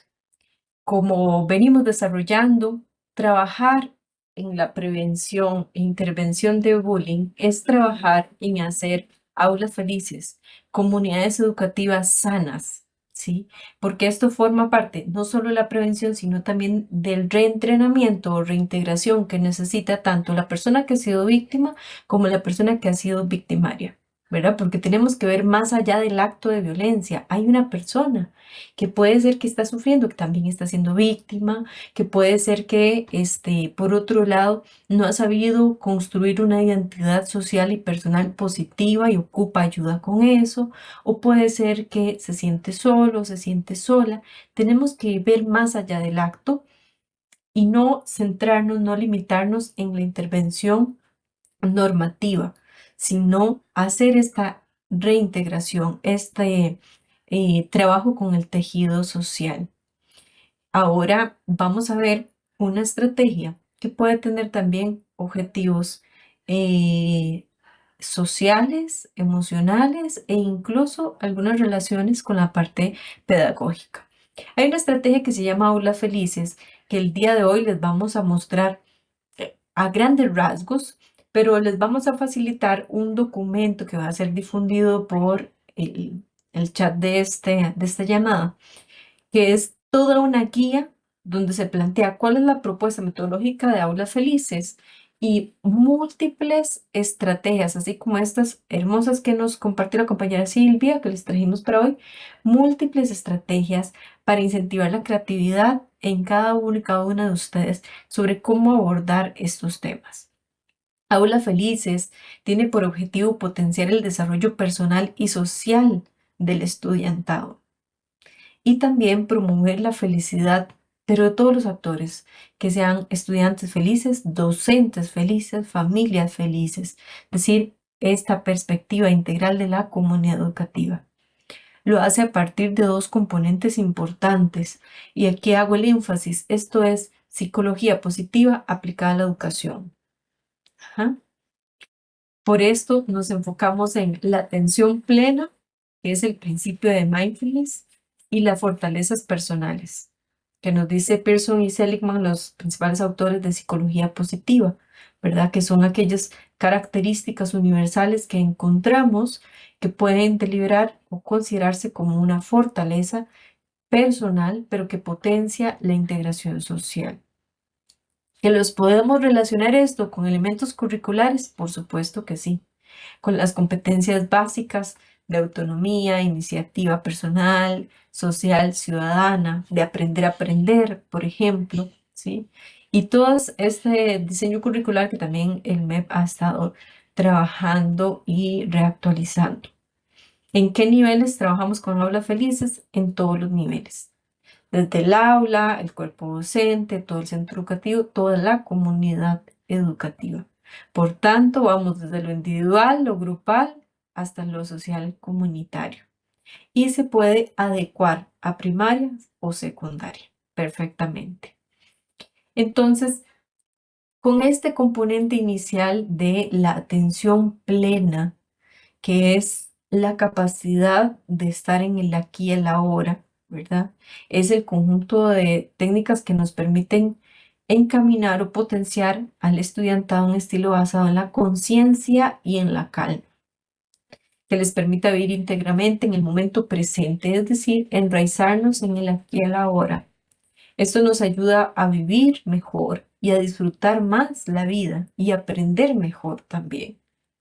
¿Sí? Así que el aspecto mental, recordando que somos seres integrales en múltiples dimensiones física, emocional, mental y otras, tenemos que prestarle atención. ¿Cómo está funcionando la mente y cómo podemos llevar la mente a estados de calma? Un ejercicio que permite llevar a la calma para prevenir el bullying o después del bullying tenemos que ejercitar la regulación emocional. Y si tenemos un grupo grande, ustedes me dicen, bueno, es imposible que se queden queditos para hacer una meditación. Bueno, entonces vamos a hacer una meditación activa. Podemos meditar caminando. El mindfulness, recordando que es la atención plena, estar presente. Entonces, ¿qué podemos hacer? Hacer consciente la forma en que caminamos y respiramos. Y si tuvieran la posibilidad de hacerlo descalzos, aún mejor, para trabajar la parte sensorial. Y si no hay alternativa por las condiciones de lluvia o por diferentes condiciones, también se puede hacer el ejercicio. Entonces, ¿qué hacemos? Empezamos caminando lento, destinamos un espacio para que el grupo camine y les vamos a ir guiando con instrucciones que deben escuchar. Por ejemplo, la instrucción básica, cuando apoyamos el pie izquierdo sobre el suelo, inhalamos. Cuando apoyamos el pie derecho, exhalamos.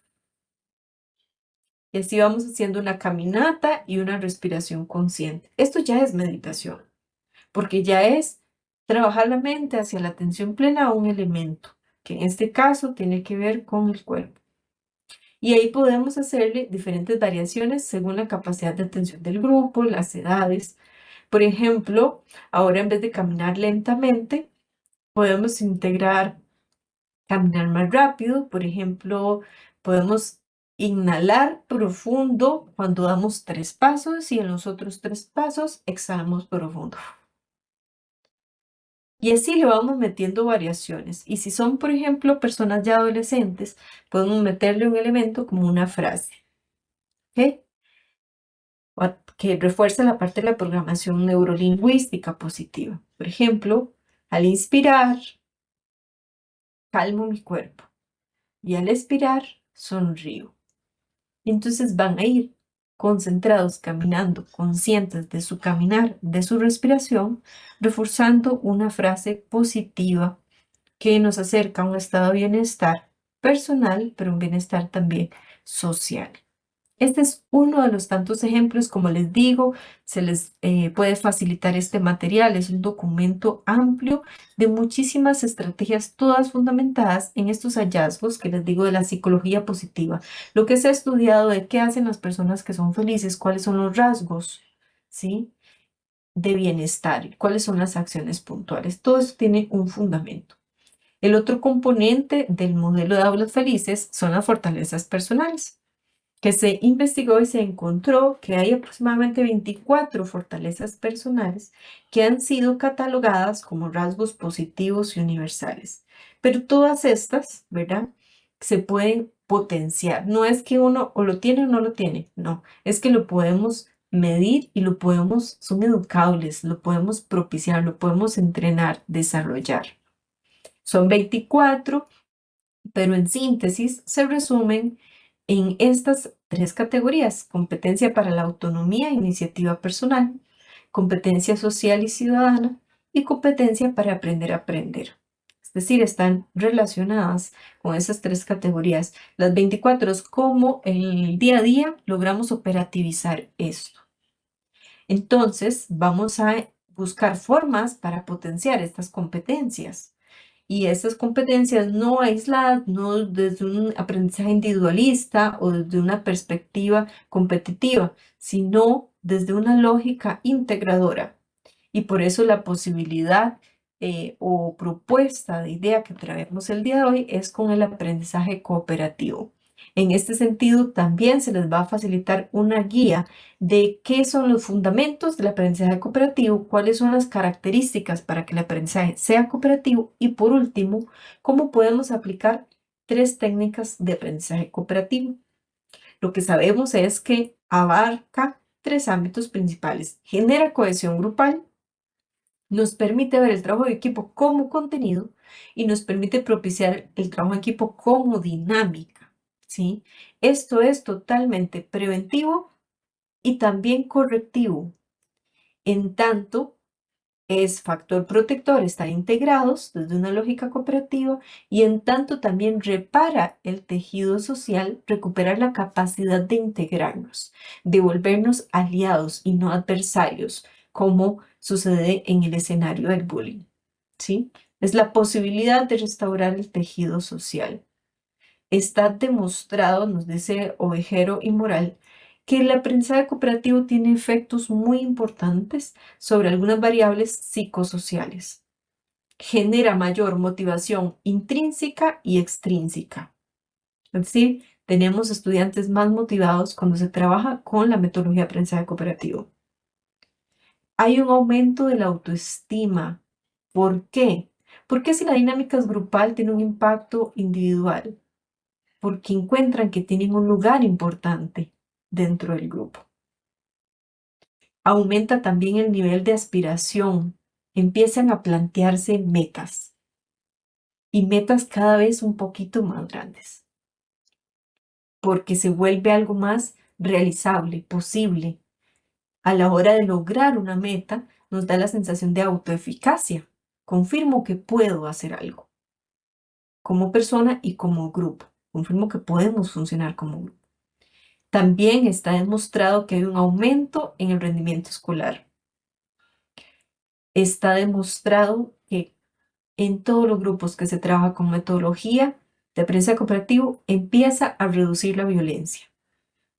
Empiezan a reducir los casos de bullying, empiezan a reducir la dinámica de exclusión y empieza, por consecuencia, a aumentar la integración escolar. Así que esta estrategia es sumamente recomendada como estrategia didáctica, pero también como estrategia psicosocial del abordaje de la dinámica.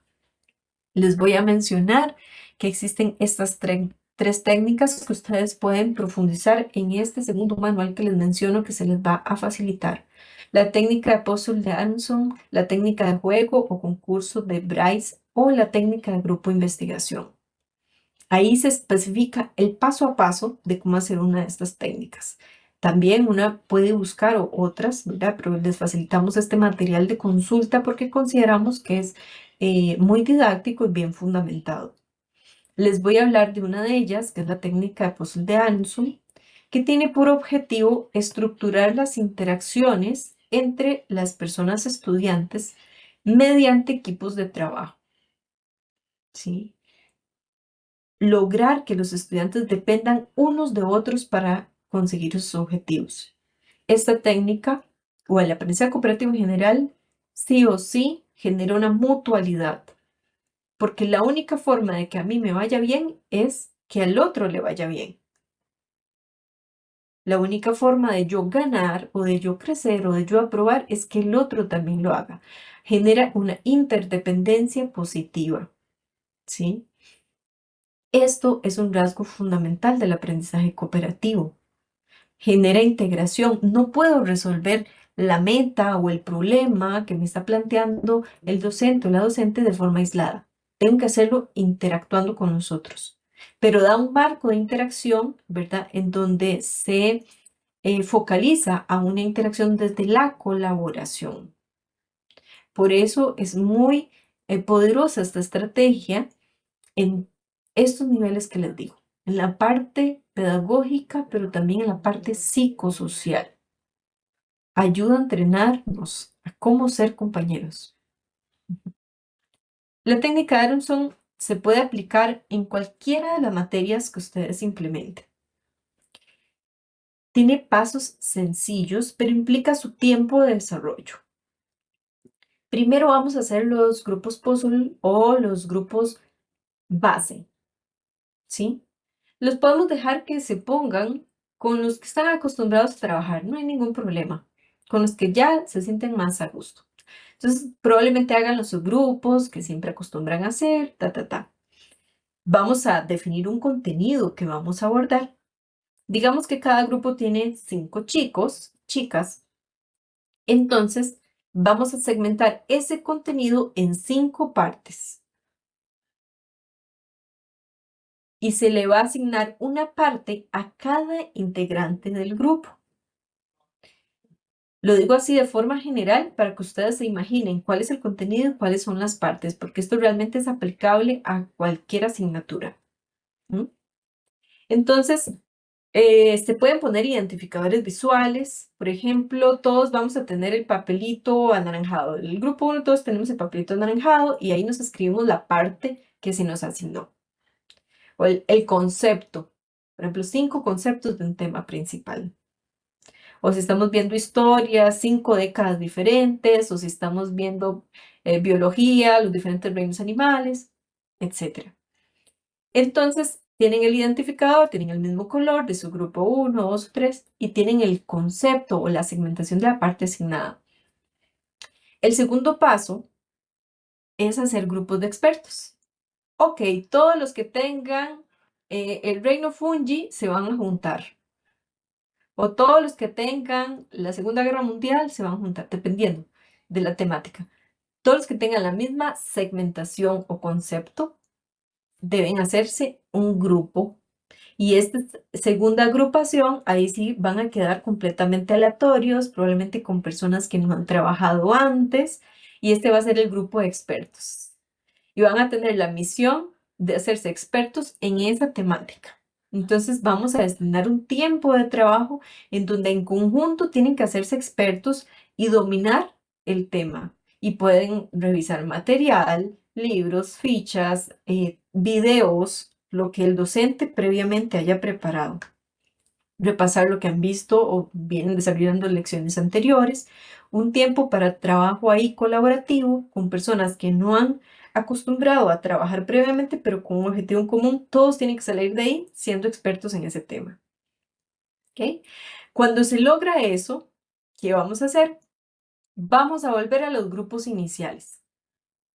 Entonces se va a volver a conformar el grupo 1, 2 y 3 con los colores que habíamos distribuido, si es que queremos un identificador visual, ¿verdad? Vuelven, pero ahora ellos tienen un trabajo colaborativo que hacer. Como cada uno se fue a ser experto en diferentes temas, tiene que cada uno hacerle una pequeña exposición o demostración a su subgrupo de su tema en el que se ha especializado. Entonces, todos tienen un conocimiento importante especializado por aportar y se destina un tiempo para eso. Posteriormente, se asigna una meta o un trabajo que tengan que resolver de forma colaborativa, para lo cual necesiten sí o sí el conocimiento especializado de todos. Y ahí hay otro tiempo destinado para el trabajo colaborativo en esos grupos base, en donde nuevamente va a haber interdependencia, va a haber mutualidad y todos tienen un lugar importante e indispensable.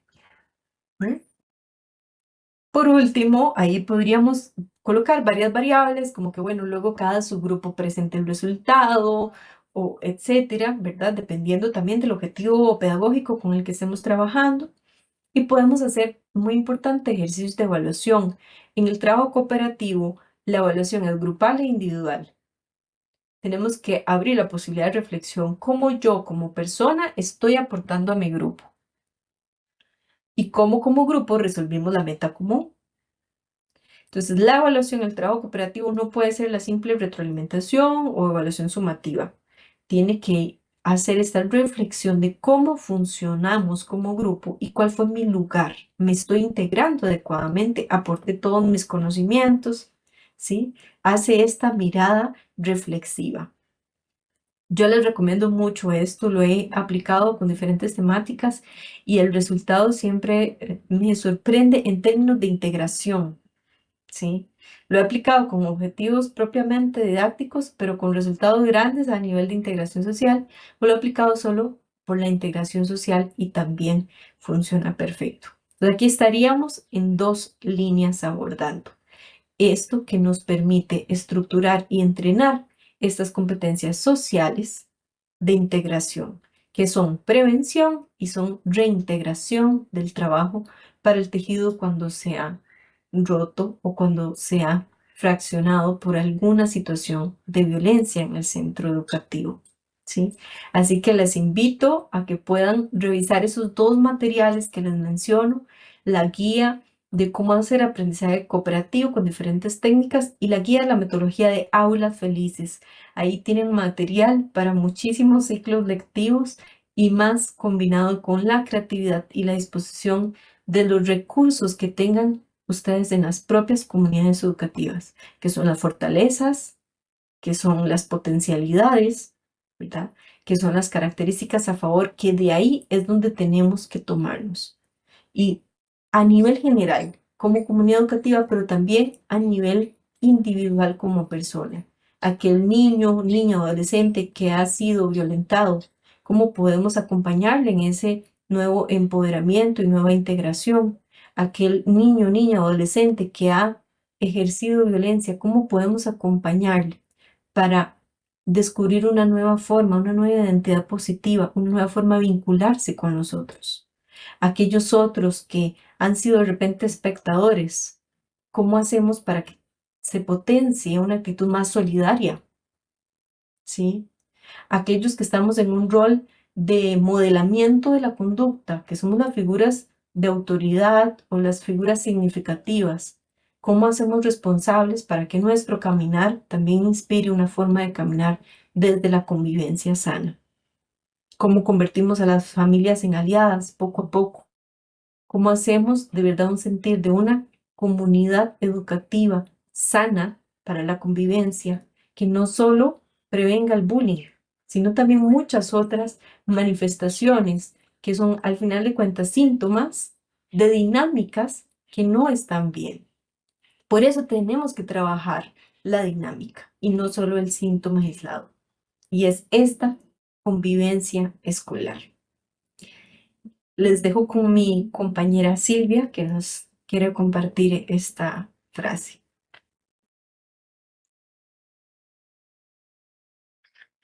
Gracias, Ale, Alejandra. Y bueno, queremos hacer un cierre, ¿verdad? Bueno, con esta frase: educar para la convivencia es sembrar respeto, empatía y valentía en cada rincón del aula, porque prevenir el bullying es construir comunidad. Y bueno, el día de hoy hemos estado hablando de una conceptualización, ¿verdad?, general y el fenómeno sistémico del bullying, también los factores involucrados. Hemos estado compartiendo con ustedes en esta última hora todas estas estrategias de prevención, de acción que pueden ser para la educación emocional, pero también la educación de la inteligencia emocional en el aula, pero también a nivel social, y también estas estrategias pedagógicas de aulas felices. Y se los quisimos traer porque se han visto resultados muy buenos en otras naciones también que están implementando estas estrategias desde hace un tiempo para acá.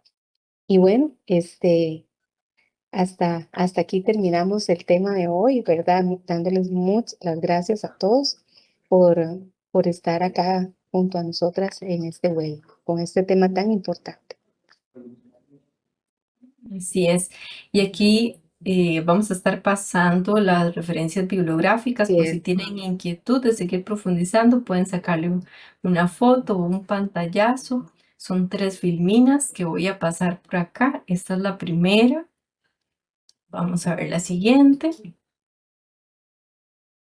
Esta es la segunda.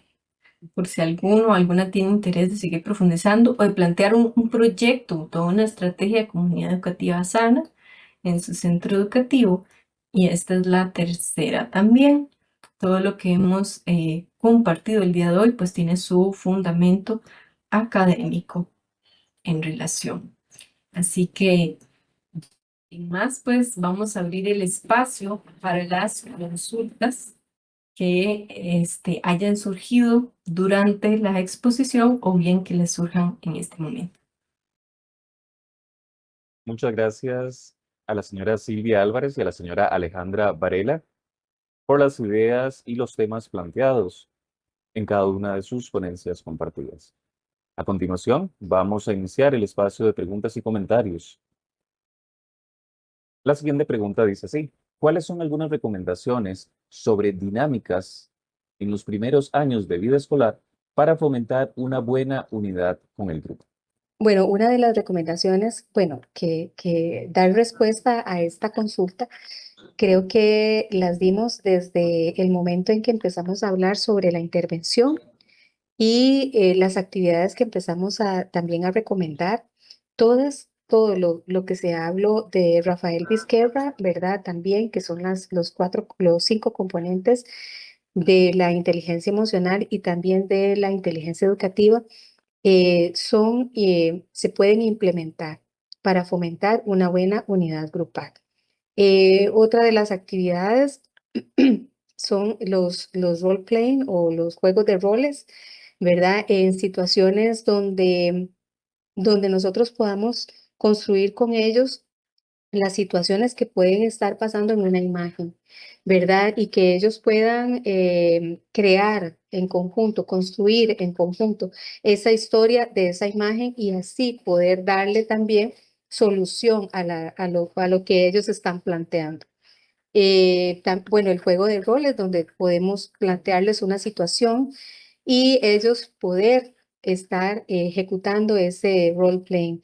La unidad de grupo se fomenta también con las convivencias. No sé la edad en la que nos está indicando la persona que nos hizo la consulta, pero al ser vida escolar, sabemos que estamos hablando de niños entre 7, 6 años y 12 años. Y entonces la convivencia y estos que les acabo de mencionar junto con el fortalecimiento de los componentes que nos plantea el señor Rafael Vizquerra van a ayudar muchísimo, no solamente a la unidad grupal, sino a la convivencia grupal. Muchas gracias, doña Silvia. La siguiente pregunta dice así: ¿qué habilidades sociales se recomiendan dentro de las dinámicas de grupo para los estudiantes sobre conflictos o situaciones que abordar? Ujú. María Alejandra, adelante. Gracias. Muy buena pregunta. ¿Por qué el conflicto? Sabemos que conflicto y bullying no es lo mismo, ¿verdad? Conflicto parte de una diferencia entre dos partes que ven diferente una situación, que sienten diferente, que actúan diferente, que tienen intereses diferentes y que en esa diferencia de repente no lograron encontrar un punto medio. En el bullying hay una intención del daño que es reiterada, ¿sí? ¿Por qué es importante pensar en el conflicto? Porque prevenir es tener la capacidad de gestión del conflicto, ¿sí? Cuando un conflicto no se gestiona correctamente, ahí sí puede evolucionar a un problema o alguna dinámica de violencia. Entonces, ¿qué habilidades son importantes? Fundamental en todas las etapas de la vida, pero ojalá desde el principio, porque todas las personas nos vamos a enfrentar a conflictos en diferentes momentos, a la diferencia. Siempre la vida nos va a dar situaciones retadoras para que pongamos en práctica estas habilidades. La empatía es fundamental, que aun cuando yo sea diferente al otro, no pierda la capacidad de conectar o ponerme en el lugar del otro, qué es lo que está sintiendo el otro, qué es lo que está viviendo. Aun cuando me considere diferente, aun cuando no me identifique con esa persona, eso no puede cortar mi posibilidad de conexión emocional. Pues eso es fundamental. La gestión de emociones, inteligencia emocional y con énfasis en lo que popularmente le llaman emociones negativas, que en realidad las emociones, ¿verdad? Son neutras en sí mismas, todas tienen una función, pero esas que, digamos, se nos dificulta un poco más translaborar, como el enojo, como el miedo, como la tristeza profunda, ¿sí? Esas que nos implican mayor esfuerzo y que incluso a veces es más fácil decir estoy alegre que decir siento enojo, ¿verdad? Entonces, ¿cómo puedo gestionar esa emoción de forma correcta sin que derive en un daño al otro ni a mí misma? Y sin que sea una represión, porque tampoco es decir, siento enojo, no, lo reprimo, listo, va para adentro, ¿verdad? No, tengo esto, lo identifico, lo hago consciente y lo gestiono de una forma adecuada. Lo escucho porque también tiene un motivo de ser.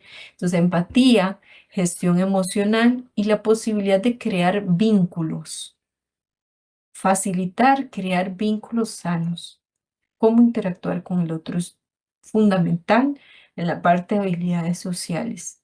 Todo esto va a hacer que seamos seres humanos más capacitados para transitar por el conflicto de una forma sana, para poder vivir la diferencia sin que sea una amenaza para la integración, ¿sí? Incluso una mayor apertura a la diversidad en general, como seres diversos que somos. Entonces, esto es fundamental, trabajarlo en todo momento, ¿verdad? La parte de la gestión de emociones, gestión de la ira, gestión del estrés, gestión del miedo, empatía y crear vínculos sanos. Esto es de forma transversal, ¿verdad? durante toda la vida y que en definitiva potencia el conflicto. Porque si no tenemos una inteligencia emocional entrenada, incluso siendo adultos, es más fácil que un conflicto escale a un problema, que nos lo tomemos personal, ¿verdad? Y derive en otras situaciones. Entonces esto aplica como seres humanos, tengamos la edad que tengamos. Gracias, María Alejandra. Tenemos los dos últimos comentarios. Dice el primero, agradecer sobre la exposición al tema, la importancia y relevancia para reencontrarnos como profesores, como facilitadores de conocimiento y también de una sana formación, también sobre la convivencia de estos valores. Hay también otro comentario que dice así, se agradece sobre los documentos facilitados para el acompañamiento. Muy bien. Muchas gracias a las personas asistentes por las consultas y comentarios realizados durante la actividad a través del chat. Nuestro agradecimiento también a las personas funcionarios del Ministerio de Educación Pública por acompañarnos en este evento y su participación. De igual manera, al Departamento de Gestión de Recursos del IDP por el apoyo para realizar esta actividad. Le recordamos nuevamente y muy importante llenar el registro de asistencia del evento, el cual se encuentra en el chat, y recordarles que este webinario está siendo grabado y se subirá al canal de YouTube del Instituto de Desarrollo Profesional. De esta manera, damos por concluida esta actividad. Reitero nuestro agradecimiento y que tenga un excelente día.